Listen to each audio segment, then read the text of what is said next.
We're going to be talking about the LA Rams, and we got to pick how we feel about them. So, Christian, do you want to go ahead and start this? Do you have what are your immediate thoughts about the LA Rams? Immediate thoughts about the LA Rams.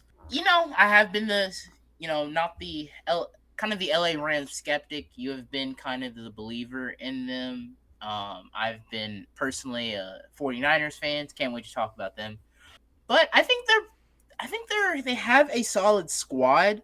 Defensively, I think they bunch of young talent, but I do trust what they can do defensively. Jared Verse coming off defensive rookie of the year was pretty good at pressuring the quarterback. Only had 4.5 sacks, but was still pretty solid. They did try and bolster that defensive line, signing Poona Ford. Oh, yeah. They drafted edge rusher out of Michigan, Josiah Stewart, and then later in the draft, Ohio State, they took the defensive lineman Ty Hamilton. So they did try to address that. I will say the back half of the back end on their defense, their corners in particular, PFF did not grade them very well in pass coverage. And they didn't address that in free agency and in the draft. So hopefully they can pick it up. Having a healthy and versatile defensive line can help the secondary. So looking for them to step it up. Jared Verse going to in his second season. Hopefully he can pick it up as well. But other than and their linebackers, I think are kind of shaky as well. But I think hopefully they can they'll pick it up. But I think their biggest concerns really are on the offensive side, Really? particularly with Okay.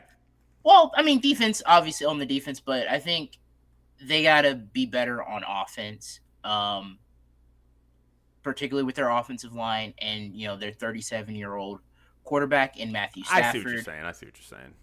Yeah, uh, PFF did not like them either. The offensive line, third worst pass blocking grade.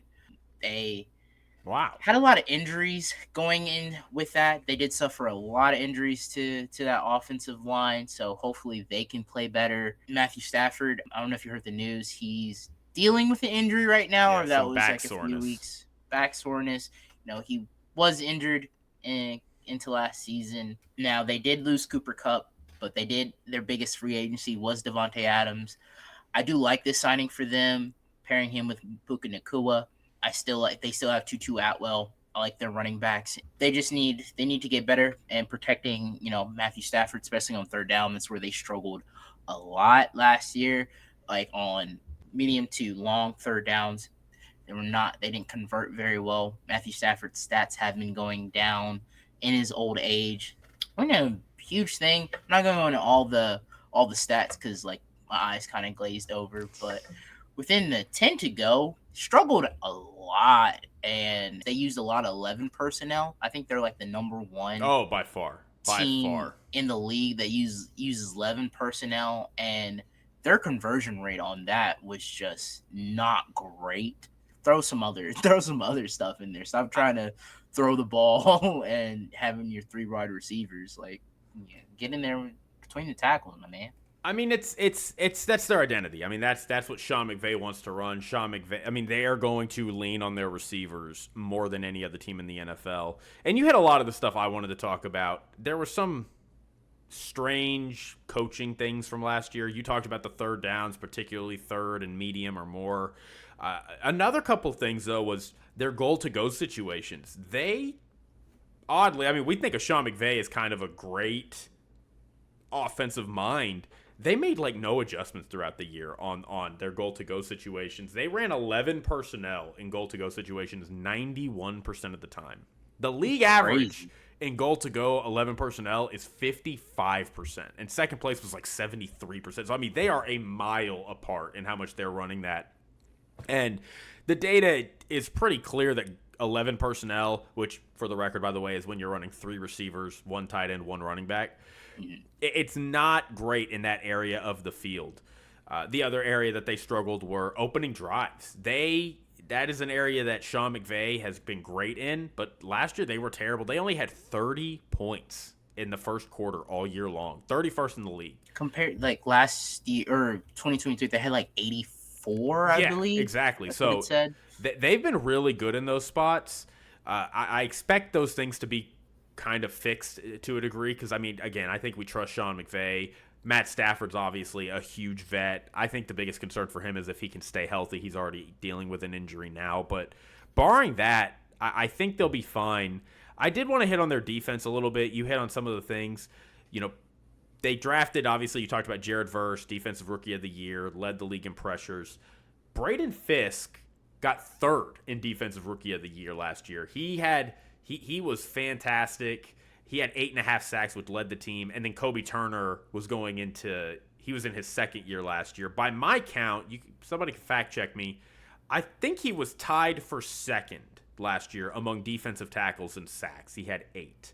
And then, obviously, as you said, they added Poona Ford, who the Rams really struggled last year to stop the run. I think Poona Ford they brought him in literally to stop the run. I mean, he was graded third among interior defensive linemen for rush defense in 2024. So, and I really like the PFF grades when it comes to offensive and defensive line.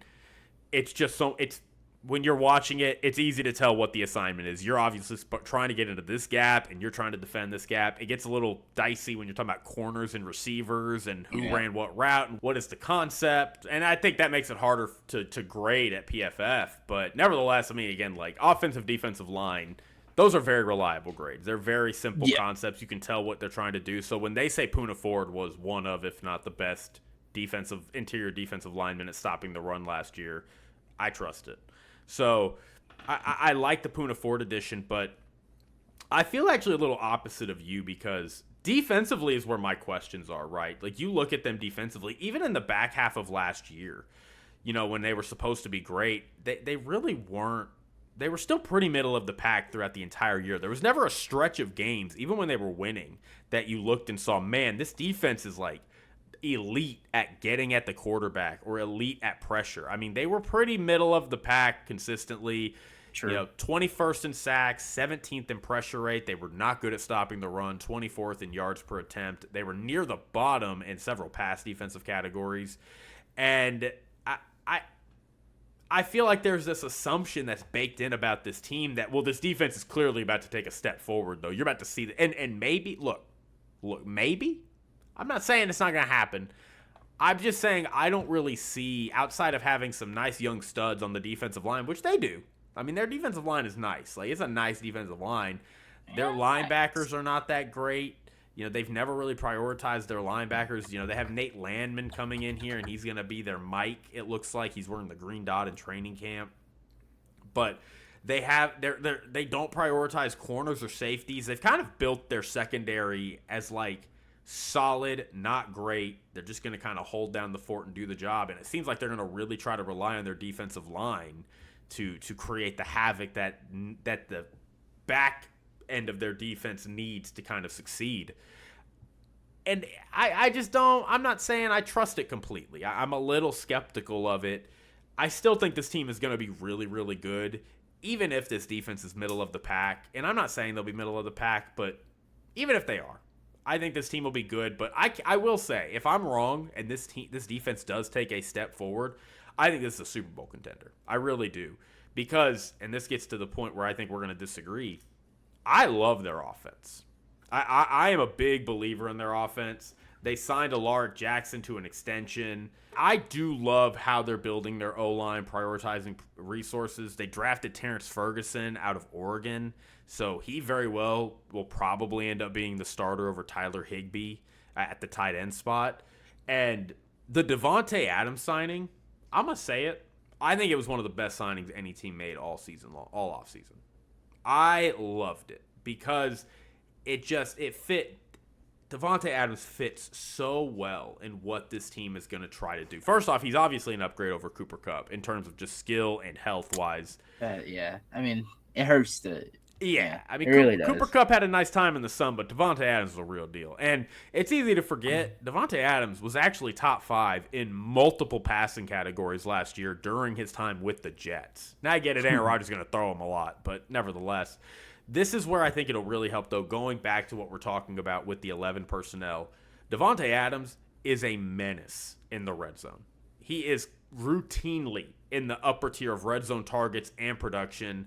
So I think that really just adds to this fit. They're looking for a receiver that is, obviously a great route runner that's going to take over for Cooper Kupp and be able to kind of fit in that scheme, but also somebody that they can target in the red zone where they don't have to change their schematics up that much.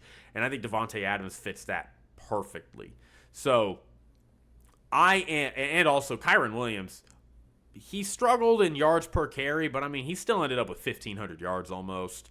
I really think that this offense they've built is a real powerhouse. I mean, I think they've done a decent job of prioritizing their O-line. Obviously, you'd like it a little more. I know you're skeptical of it, but I do think their O-line is not bad.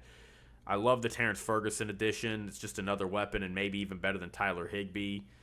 Puka Nacua and Davante Adams combo is amazing. Davante Adams has apparently just been killing it in training camp. I mean, from all the reports coming out, he's actually he's catching. Still got something to prove. Yeah, but I mean, they're saying he's literally catching more passes than he is not. I mean, they're throwing the ball to him and he's catching it more than they are not throwing the ball to him. He's still that guy. Yeah, he's still that guy. I know he's getting a little older, but I would say it was just my biggest concern with him is I agree that they kind of had to bring Stafford back because if they didn't, I don't know what this would have looked. This team would not even be a playoff contender if Matthew Stafford wasn't back. But his stats are just, he had his stats he was okay. He had 3,700 yards. Yeah, 3,700 yards, 20 touchdowns. I was 5 interceptions or something like that. That's nothing special to me.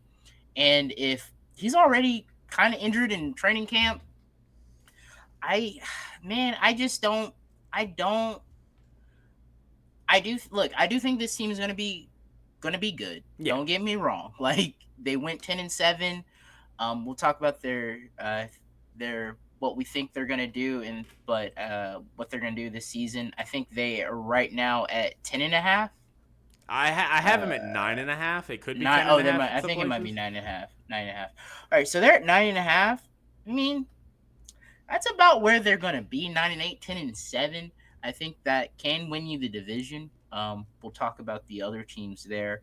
But yeah, man, it's just Matthew Stafford. Really, he's getting older. If he can't stay healthy, I mean, this whole season. That offensive line, they suffer some terrible injuries. Not knock on wood. I'm not saying I want them to, but if they suffer some injuries and they gotta play musical chairs with their offensive line, I don't know. Now it is good. Jimmy G is getting reps there. I do like their backup. Quality backup. Jimmy Garoppolo is a for a few games. Backup. Don't get me wrong. Yeah. For a few games, but if Jimmy has to play a significant amount, I think you'll see a lot of holes with this team. So I think it is leaning on, can Matthew Stafford maybe not be Superman all the time, but can he be Superman for a few games here and there? But they obviously need to, run the ball well and play solid defense. But yeah, I do agree. This team is a big contender in the NFC. I do agree with that. But I'm kind of squeamish with them as always. I agree. I mean, again, I think their offense is